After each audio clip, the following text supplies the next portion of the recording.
ओम सादर नमस्ते जी। आप सबका हार्दिक स्वागत है हमारे चैनल RA2RA में। आइए हम अपनी वैदिक कक्षा का फिर से आरंभ करते हैं और आज का हमारा विषय रहेगा हिंदू समाज मूर्ति पूजा क्यों करता है।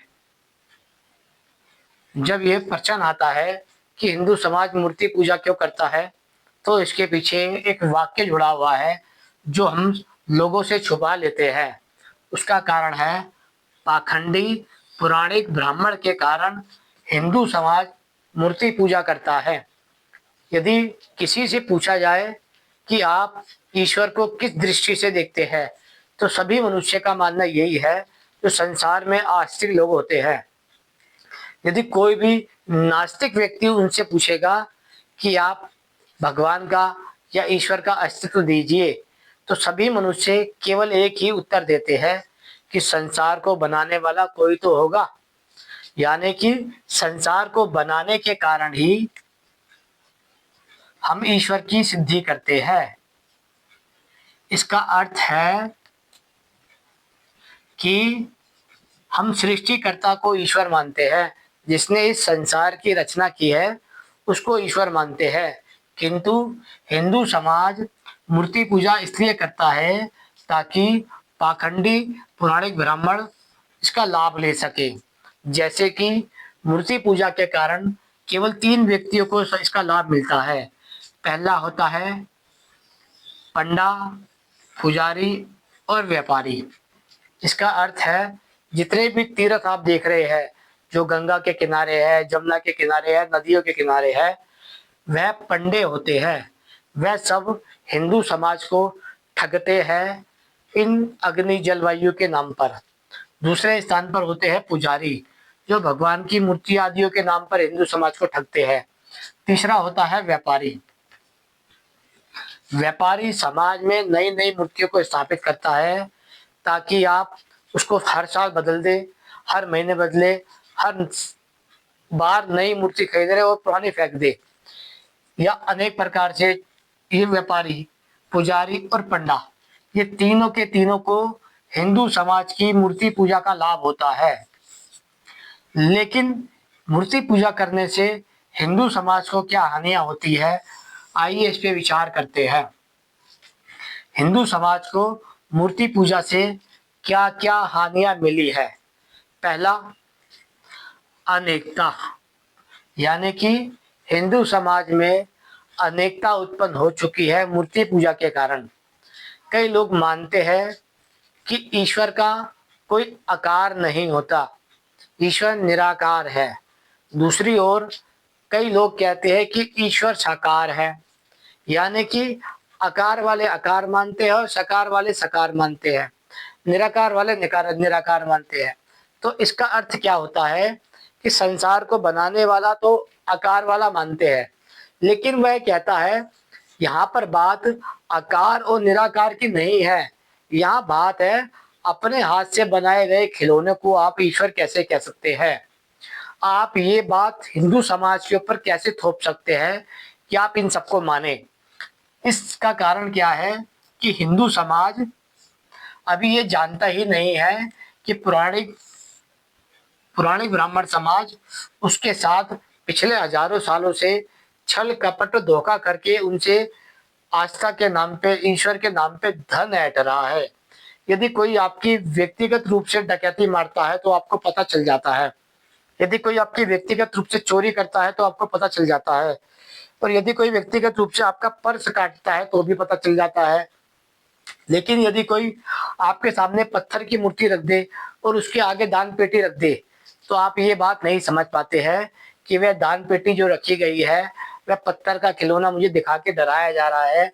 वह केवल पंडा, पुजारी और व्यापारी के द्वारा किया गया षड्यंत्र होता है।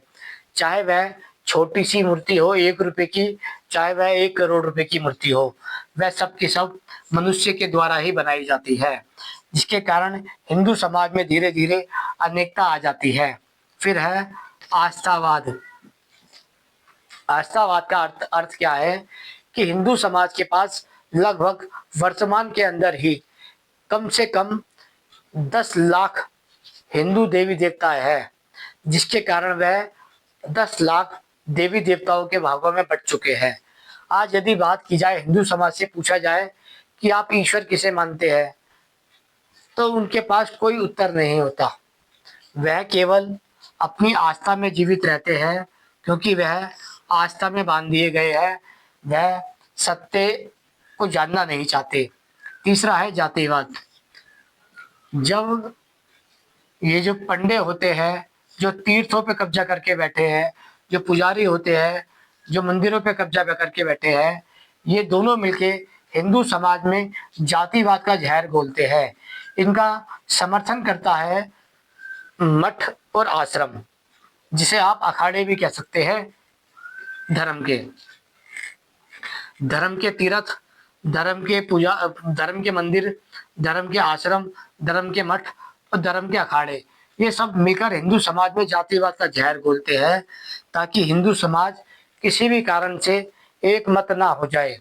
क्योंकि यदि हिंदू समाज एक मत हो गया, एक विचार वाला हो गया, तो वह पौराणिक ब्राह्मण समाज के चंगुल से निकल जाएगा। इसलिए वह इनको फंसाए रखते हैं जातिवाद के अंदर।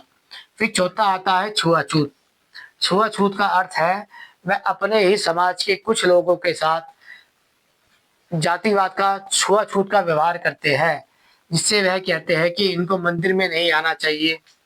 उनको पता है यदि वे मंदिर में आ गए, मुख्य रूप से जो लोग मूर्तियां को बनाते हैं, वह इनका धंधा जान जाएंगे, इसलिए वह इनका विरोध करते हैं। पांचवा है अनीश्वरवाद। मूर्ति पूजा से हिंदू समाज को पहला मिला है अनेकता, यानी कि उनके अंदर अनेकता आ चुकी है। दूसरा मिला है आस्थावाद, जिसने उनका धर्म नष्ट कर दिया। तीसरा मिला है जातिवाद, जिसने उनका समाज नष्ट कर दिया। चौथा मिला है छुआछूत, जिससे उनका सामाजिक ढांचा नष्ट हो गया। पांचवा मिला है उनको अनीश्वरवाद, यानी कि अब वह राम जी, कृष्ण जी, हनुमान जी, ब्रह्मदेव, विष्णुदेव, शिव जी, दुर्गा, काली, कलकत्ते वाली या अनेक प्रकार के देवी देवताओं को ईश्वर मानता है, लेकिन वह सृष्टिकर्ता को ईश्वर नहीं मानता। वह मानता है जो उनके अपने द्वारा बनाए गए सभी अनीश्वरवाद है, यानी कि वह अपने अनीश्वर को ईश्वर मानता है, जिससे वह अनीश्वर की सिद्धि कर देता है। आज छठा आता है नशाखोरी। हिंदू समाज को मूर्ति पूजा से क्या मिला? पहला मिला अनेकता, दूसरा मिला आस्थावाद, तीसरा मिला जातिवाद, चौथा मिला छुआछूत, पांचवा मिला अनीश्वरवाद, छठा मिला नशाखोरी। अभी कई मंदिरों में खुलेआम दारू चढ़ाई जाती है। दारू पीने वाले दारू चढ़ाते हैं, नहीं पीने वाले भी दारू चढ़ाते हैं और प्रसाद के रूप में उसे ग्रहण करते हैं। फिर छठा आता है सातवां व्यभिचार। व्यभिचार का अर्थ होता है कि विवाहित स्त्री का अन्य पुरुष से संबंध करना और विवाहित पत्नी का इस पुरुष का अन्य स्त्री से संबंध करना। इसका संबंध कहाँ आता है? जब वह व्यभिचार को स्थापित करती है, तो उसका मुख्य कारण होता है जहाँ वह पंडालों में जा रही है, तो वहां पर अन्य पुरुष से संबंध बन जाते हैं। विशेषकर आपने देखा होगा जब कृष्ण जी की कथा चलती है, तो वह उसमें राधा और कृष्ण को एक प्रेम और प्रेमिका के रूप में समझाते हैं कि वह प्रेमी है और वह प्रेमिका है, जबकि श्री कृष्ण जी स्वयं किसी और के पति थे। वह देवी रुक्मिणी के पति थे। देवी राधा से उनका कोई संबंध नहीं था। यहाँ तक कि महाभारत में राधा नाम की कोई स्त्री ही नहीं है। खामखा कपोल कल्पित श्री कृष्ण जी को व्यभिचारी बना दिया है। किसने? पंडित, पुजारियों ने और व्यापारियों ने। फिर आता है आठवां मांसाहार।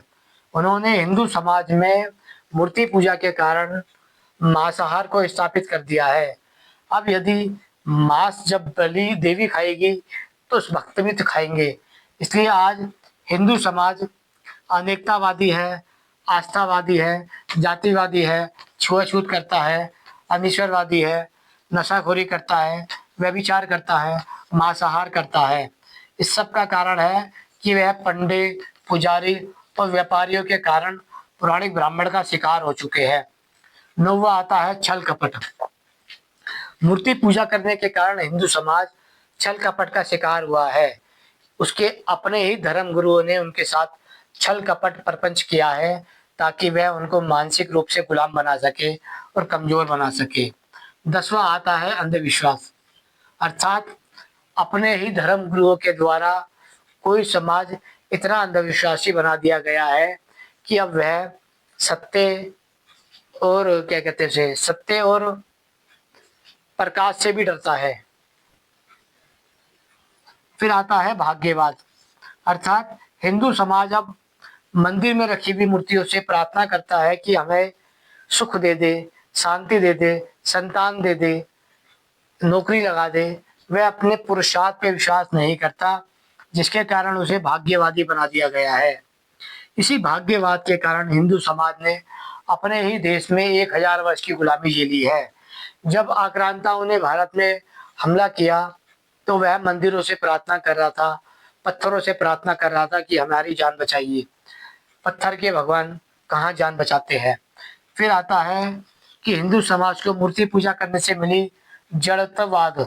जड़त्ववाद का अर्थ क्या है कि उन्होंने उनकी बुद्धि को जड़ आदि पदार्थ में घुसाकर जड़ बुद्धि बना दिया, जिसका परिणाम ये निकला कि हिंदू समाज धर्म और अधर्म के भेद को भूल चुका, सत्य और न्याय के भेद को भूल चुका, उचित और अनुचित के भेद को भूल चुका, भक्ष्य और अभक्ष्य के भेद को भूल चुका, जिसके कारण वह जड़ बुद्धि हो चुका है।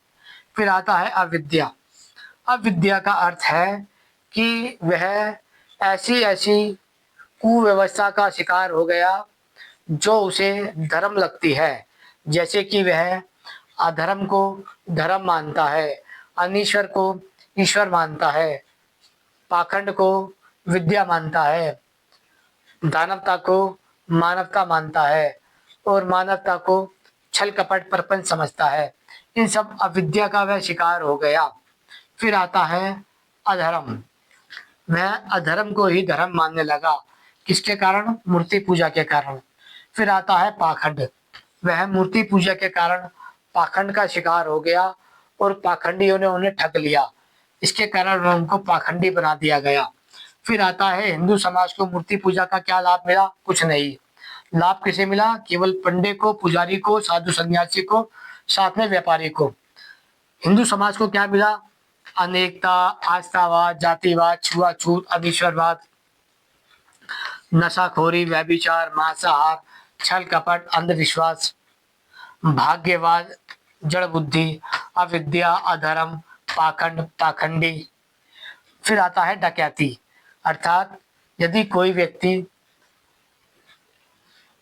आपको डकैत यानी कि डकैत आपके घर में डकैती करता है, आपके घर में चोरी करता है या आपका पर्स मारता है, तो आप उसको समझ जाएंगे कि ये चोर व्यक्ति है, डकैत है और लुच्चा लफंगा है। लेकिन यदि आपके सामने कोई मूर्ति रख दी जाए भगवान की बना के और उसके नीचे दान पेटी रख दी जाए, तो आप चुपचाप जाएंगे 100 रुपए का नोट, 50 रुपए का नोट, 10 रुपए का नोट या 10,000 की गड्डी डाल के आ जाएंगे। इसको कहते हैं डकैतपना। यानी कि उस व्यक्ति ने पत्थर की मूर्ति दिखाकर, पंडे ने, पुजारी ने और साधु सन्यासियों ने डकैती मार ली आपसे और आपका पता भी नहीं चला। क्यों? केवल आस्था के चक्कर में। इसलिए जो लोग आस्था में गिर के बिल्कुल अंधविश्वासी हो जाते हैं, पाखंडी हो जाते हैं, मूर्ख आदि हो जाते हैं, उनके विवेक नष्ट हो जाता है। फिर आता है अलक्ष्य। हिंदू समाज को मूर्ति पूजा बनाने का सबसे बड़ा पौराणिक ब्राह्मणों का ये लाभ हुआ कि उन्होंने उन्हें अलक्ष्य बना दिया। अलक्ष्य यानी कि लक्ष्य से रहित होना। इस समय हिंदू समाज का कोई जीवन का लक्ष्य नहीं है। कारण क्या है कि उनको लगता है कि वह जो कर रहे हैं जीवन में वही उनका लक्ष्य है, उनको लक्ष्य पता ही नहीं है। फिर आता है अविवेक। अविवेक का अर्थ है कि वह सत्य का बोध ना जान पाना, तर्क बुद्धि का उपयोग ना कर पाना, सत्य को सत्य, न्याय को न्याय, मानवता को मानवता, भक्ष्य को भक्ष्य और तर्क को तर्क ना बोल पाना, जिसके कारण हिंदू समाज को केवल पौराणिक ब्राह्मणों ने मूर्ति पूजा के कारण पंडा, पुजारी, व्यापारी का शिकार बना दिया और उसे अविवेकी बना दिया। हिंदू समाज को मूर्ति पूजा करने से इतनी सारी हानियां हुई है, अभी तक तो एक लाभ भी नहीं हुआ। फिर आता है मूर्ख, यानी कि मूर्खता। उन्होंने हिंदू समाज को ऐसा मूर्ख बना दिया है कि यदि कोई व्यक्ति अन्य मतपंथ संप्रदाय का हिंदू समाज के सामने धर्म की चर्चा करता है, ईश्वर की चर्चा करता है, तो वह हिंदू को मूर्ख सिद्ध करके, उनके धर्म गुरुओं को मूर्ख सिद्ध कर कर उनका धर्म परिवर्तन कर देता है। फिर आता है अंतिम, अन्यायकारी, अर्थात वह लोगों को, हिंदू समाज को अपने ही जाति के लोगों के लिए अन्यायकारी बना देता है। वह इस प्रकार अपने ही समाज से घृणा पैदा करा देता है कि वह आपस में ही लड़ते रहते हैं। इसका लाभ किसे होता है? पहला लाभ होता है पंडों को, पुजारियों को और व्यापारियों को। इसका अर्थ है साधुओं को और सन्यासियों को। जो लोग आपको अनेकता के नाम पे लड़वा रहे हैं, उसका लाभ इनको होता है। आस्था के नाम पे लड़वा रहे हैं, उनका लाभ पंडित पुजारी को होता है। जातिवाद के नाम पे लड़वा रहे हैं, उसका लाभ पंडित पुजारी को होता है। छुआछूत के नाम पे लड़वा रहे हैं, उसका लाभ पंडित पुजारी को होता है। अनिश्वरवाद के नाम पे लड़वा रहे हैं, इसका लाभ पंडित पुजारी को होता है। आपको नशेखोरी में घुसेड़ रहे हैं, इसका लाभ भी पंडित पुजारी को होता है। आपको व्यभिचार में घुसेड़ रहे हैं, इसका लाभ भी पंडित पुजारी को होता है। आपको मांसाहार में घुसेड़ रहे हैं, इसका लाभ भी पंडित पुजारी को होता है। आपको छल कपट का शिकार बना रहे हैं, इसका लाभ भी पंडित पुजारी को होता है। आपको अंधविश्वासी बना रहे हैं, इसका लाभ भी पंडित पुजारी को होता है। आपको भाग्यवादी बना रहे हैं, इसका लाभ भी पंडित पुजारी को होता है। आपको जड़ बुद्धि बना रहे हैं, इसका लाभ भी पंडित पुजारी को होता है। आपको अविद्यावादी बना रहे हैं, इसका लाभ भी पंडित पुजारी को होता है। आपको अधर्मी बना रहे हैं, इसका लाभ भी पंडित पुजारी को होता है। आपको पाखंडी बना रहे हैं, इसका लाभ भी पंडित पुजारी को होता है। आपकी जेब से डकैती मार रहे हैं, इसका लाभ भी पंडित पुजारी व्यापारी को होता है। आपको लक्ष्यहीन बना रहे हैं, इसका लाभ भी पंडित पुजारी को होता है। आपको अविवेकी बना रहे हैं, इसका लाभ भी पंडित पुजारी को होता है। आपको मूर्ख बना रहे हैं, इसका लाभ भी आपको पंडित पुजारी को होता है। आपको अन्यायकारी और दुष्ट बनाया जा रहा है, इसका लाभ भी पंडित और पुजारियों को होता है। इसका अर्थ है कि हिंदू समाज को मूर्ति पूजा करने से क्या हानियां होती है। वह इतनी सारी हानियों का शिकार हो जाता है, जबकि मूर्ति पूजा का जो लाभ है केवल पंडों को मिलता है, पुजारियों को मिलता है और व्यापारियों को मिलता है, जिसके बदले में हिंदू समाज को पलटकर इसमें 1 रुपए का भी लाभ नहीं मिलता। लेकिन हिंदू समाज ये इसलिए करता है क्योंकि उसकी पत्थरों में ब्राह्मण समाज ने, पुरानी ब्राह्मण समाज ने आस्था बांध दी है। जब आप किसी की आस्था बांध देते हैं तो आप किसी भी दुष्ट से दुष्ट व्यक्ति को पुजवा सकते हैं और किसी सज्जन से सज्जन व्यक्ति को भी विरोधी बना सकते हैं। आज जो समाज में, हिंदू समाज में हो रहा है, उसका कारण यही है कि आपसे दुष्ट व्यक्तियों को पुजवाया जा रहा है और सज्जन व्यक्तियों की निंदा करवाई जा रही है। आशा करते हैं विषय समझ आ गया होगा। हिंदू समाज को हिंदू समाज मूर्ति पूजा क्यों करता है? क्योंकि पाखंडी पौराणिक ब्राह्मण समाज उससे ऐसा करवाता है जिसका लाभ पंडों को, पुजारियों को और व्यापारियों को होता है। हिंदू समाज को उससे क्या मिलता है? अनेकतावाद, आस्थावाद, जातिवाद, छुआछूत, अनिश्वरवाद, नशाखोरी, व्यभिचार, मांसाहार, छल कपट, अंधविश्वास, भाग्यवाद, जड़ बुद्धि, अविद्या, अधर्म, पाखंड, डकैती, अलक्ष्य, हीनता, मूर्खता और अन्यायकारिता। अर्थात हिंदू समाज को सब घाटे मिलते हैं। उनका धन लिया जाता है, उनकी शारीरिक क्षमता ली जाती है, उनकी बुद्धि ली जाती है, उनका जीवन बर्बाद कर दिया जाता है, उनको गुलाम बनवा दिया जाता है, केवल और केवल पुराने ब्राह्मण के कारण।